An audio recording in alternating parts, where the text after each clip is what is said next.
¿Qué tal, jóvenes? Les saluda el profesor Galo. El día de hoy vamos a tocar el tema estática, un tema muy interesante de la física. A ver, ¿qué cosa es estática? ¿O qué estudia la estática? Muchachón, la estática estudia el equilibrio mecánico de los cuerpos, ¿no? ¿Y qué cosa es equilibrio mecánico, profesor? A ver, equilibrio mecánico significa que el cuerpo tiene aceleración cero, ¿ya? Hay dos casos donde el cuerpo experimenta aceleración igual a cero. A ver, uno de los casos es cuando el cuerpo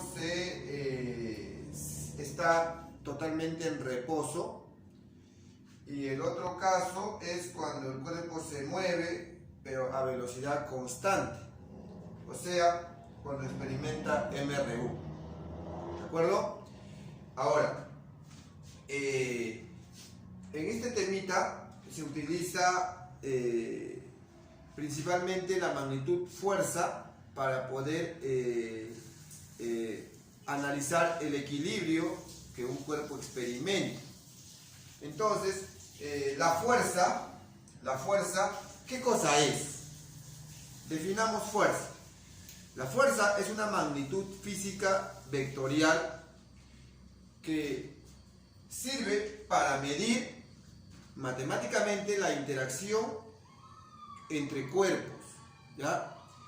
Ahora, por ejemplo, aquí vemos un bate de béisbol golpeando una pelota, ¿no? Aquí estamos viendo cómo el bate interactúa con esta pelotita. Hay dos tipos de interacción, ¿de acuerdo? La interacción que se produce por contacto y la interacción que se produce a distancia. ¿De acuerdo? Se han descubierto dos tipos de interacciones en la naturaleza. Ahora, esas formas de interacción te dan justamente las fuerzas respecto a esas interacciones. A ver, dime tres fuerzas que se produzcan por interacción por contacto, y dime tres fuerzas producidas por interacción a distancia. A ver, vamos primero por las fuercitas que se producen por contacto. O sea, un cuerpo tiene que hacer contacto con otro para que esa fuerza aparezca. A ver, un ejemplo de fuerza por contacto es una fuerza que tú ya conoces. ¿Cómo se llama la fuerza que sirve para amortiguar? ¿Cómo se llama la fuerza de amortiguamiento de una superficie cuando un cuerpo está encima de él? ¿Cómo se llama esa fuerza de amortiguamiento? Se llama fuerza normal, ¿no? Y forma 90 grados con el plano. Entonces, la fuerza normal es una fuerza por contacto. Claro, tiene que hacer contacto el cuerpo, los cuerpos tienen que hacer contacto para que esa fuerza aparezca, mira. Entonces, la fuerza normal, acá vamos a ponerlo, es una fuerza producida por contacto. La fuerza de tipo normal, ¿no? La fuerza normal. Se le dice fuerza normal porque forma 90 grados con el plano de contacto. Muy bien, otra fuerza por contacto es la llamada ¿fuerza qué? Elástica. ¿Y qué cosa es la fuerza elástica? Es la fuerza producida por los resortes o por cuerpos elásticos, ¿no? Otra fuerza producida por contacto, a ver, otra fuerza que se produzca por contacto es la fuerza de rozamiento. Es la fuerza que generan las superficies que tienen baches, que tienen rugosidades, ¿no? Imagínate que esta madera, esta superficie de la madera tiene baches, ¿no? Obviamente sí lo tiene, ¿no? ¿Qué pasa si un cuerpo intenta moverse encima, ¿no?, de esa superficie rugosa? Obviamente el cuerpo se va a trabar en esos baches. Y el trabarse significa que hay una fuerza producida por la rugosidad en contra del movimiento. A esa fuerza se le dice fuerza de rozamiento, ¿no? Entonces, otra fuerza por contacto es la fuerza de rozamiento. También se le dice fuerza de fricción. También se le dice fuerza de fricción. Y así, muchas fuerzas más son de tipo por contacto. ¿Ya? A ver, dime 3 fuerzas que se produzcan a distancia. Esa fuerza aparece cuando dos cuerpos se comunican físicamente a una cierta distancia, ¿no? Esa fuerza es producida debido a sus campos, que esos cuerpos o esas materias forman en el espacio. Como por ejemplo la fuerza gravitacional, cuando la Tierra y la Luna están separados miles de kilómetros, pero sin embargo la Tierra hace que la Luna orbite a su alrededor, ¿no? A través de una fuerza llamada fuerza gravitacional. Y esa fuerza es producida por la interacción de campos gravitacionales entre ambos cuerpos, ¿no? Entre la Tierra y la Luna. Entonces, una fuerza a distancia es, por ejemplo, la fuerza gravitacional. La fuerza gravitacional. Otra fuerza a distancia es una fuerza que tú ya conoces. Es la fuerza eléctrica, ¿no? Fuerza producida a distancia, ¿no? Fuerza eléctrica. Es la fuerza que mide la interacción entre cargas eléctricas a una cierta distancia, ¿no? La fuerza eléctrica. Otra fuerza a distancia es la fuerza magnética. Por ejemplo, un imán tiene la capacidad de atraer a un clavo, por ejemplo, a una cierta distancia, ¿no? A través de la fuerza magnética. No lo toca, pero sin embargo el imán tiene la capacidad de interactuar con ese material a una cierta distancia. Tú mueves el imán y el clavo también se mueve, ¿no? Tú mueves el imán para la izquierda, el clavo también se va para la izquierda. Mueves el imán para la derecha, el clavo también se va para la derecha. ¿Qué ocurre? Y no se tocan. Eso es porque la fuerza está producida a distancia. ¿Ya? Fuerza a distancia. Entonces la fuerza magnética también es una fuerza a distancia. Magnética. Ya está. A ver, quiero hacerte una aclaración por acá.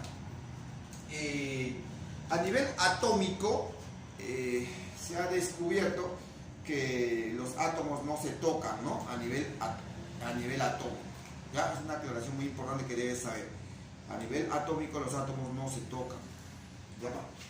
A ver, número 2, diagrama de cuerpo libre. ¿Qué cosa es el diagrama de cuerpo libre? Nosotros muchas veces hemos escuchado que nuestro profesor habla de realicen el diagrama de cuerpo libre, ¿no? Realiza el diagrama de cuerpo libre, te dice. Tú no sabes qué cosa es, qué cosa me ha hecho el profesor, qué cosa tengo que hacer. Mira, a ver, mira, Tigre, lo que tú tienes que hacer es simplemente graficar todas las fuerzas que actúan sobre un cuerpo. Eso es diagrama de cuerpo libre. Representar gráficamente todas las fuerzas que están actuando sobre un cuerpo. O sea, que lo que dibujen las fuerzas nada más, ¿ya? Bueno, es importante que tú sepas que la mecánica está representada siempre por la segunda ley de Newton. ¿De acuerdo? Ahora, por ejemplo, aquí tenemos un cuerpito que está siendo sometido a la acción de varias fuerzas. Acá está actuando la fuerza F1, aquí está actuando la fuerza F2, acá la fuerza F3 y por aquí hasta la fuerza iésima, ¿no? Hasta la fuerza iésima. Muchas fuerzas están actuando sobre este cuerpo, pero obviamente trabajar con esas fuerzas de manera individual es complicado. Por eso que matemáticamente en la física se ha tomado la representación de agarrar todas esas fuerzas y representarlas en un solo vector. A ese vector fuerza, a ese único vector fuerza que va a representar a todo este conjunto de fuerzas, se le dice fuerza resultante. Y Isaac Newton, en una ley, se dio cuenta que la fuerza resultante que actúa sobre un cuerpo siempre es igual a la masa por la aceleración del cuerpo, ¿no? Este cuerpito tiene una masa y debido a esas fuerzas tiene la capacidad de acelerar. Ahora, por aquí, quiero que observes. Esta es aceleración, ¿no? El A es aceleración. Aceleración. El A es aceleración. Ahora, cuando la fuerza resultante, cuando esta fuerza que está aquí es cero, ahí recién podemos hablar de la estática, ¿no?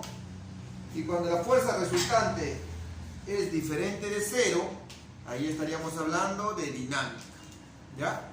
Entonces, el día de hoy vamos a ver la parte de cuando la sumatoria de fuerza total, o sea, la fuerza resultante, es cero. Esa es la primera condición de equilibrio, pues. Entonces, condiciones de equilibrio. Existen dos condiciones para que un cuerpo adquiera aceleración cero, ¿sí? A ver, la primera condición, también conocida como equilibrio de traslación, nos indica que para que un cuerpo esté condicionado a tener aceleración cero, obviamente para ser un cuerpo estático, necesariamente se tiene que cumplir que las fuerzas que actúan sobre él debe darte cero, ¿no? La suma de todas las fuerzas que actúan sobre dicho cuerpo debe darte cero.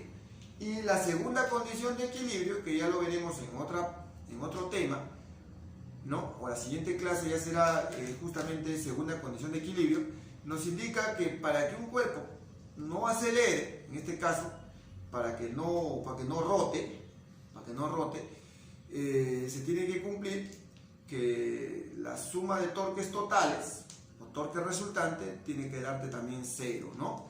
Entonces, en conclusión, las condiciones de equilibrio nos explican: la primera condición, sumatoria de fuerzas totales igual a cero. Segunda condición, sumatoria de torques totales igual a cero, ¿no? Ambas condiciones hacen que el cuerpo sea un cuerpo estático, o sea, no tenga aceleración, ¿de acuerdo? La primera condición se aplica cuando el cuerpo solamente tiene la tendencia a moverse respecto a un eje, ¿no? A trasladarse en este caso. Y la segunda condición se aplica cuando el cuerpo tiene la tendencia a rotar respecto a un punto, ¿ya? Muy bien, muchachos, ahora vamos a pasar a la parte aplicativa.